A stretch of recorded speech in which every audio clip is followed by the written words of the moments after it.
Кейде балаларды үйрету үшін міндетті түрде итермелеу керек сияқты. Бірақ шын мәнінде баланың ішінде табиғи даму мен үйренуге деген өте күшті қажеттілік бар.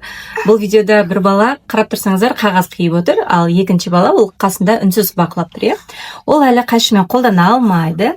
Бірақ қарасаңыз, ол жай қарап тұрған жоқ, ол бүкіл процесті сіңіріп тұр. Қолдың қозғалысын бақылап тұр, қайшы қалай ашылып жабылатынын қарап тұр. Және ең маңыздысы, оның ішінде мотивация пайда болып жатыр. Я, мен де істегім келеді деген ішкі талпыныс оянып жатыр. Бүгін бәлкім оның қолынан келмес, ертең де келмес. Бірнеше күн бойы да ол тырысып көруі мүмкін, иә. Бірақ күндердің бір күні оның қолынан келеді ғой. Енді сол сәттегі баланың ішкі сезімін елестетіп көріңізші. Бұл жай ғана қайшымен қию емес, бұл мен істей аламын деген баланың ішкі сенімінің пайда болуы.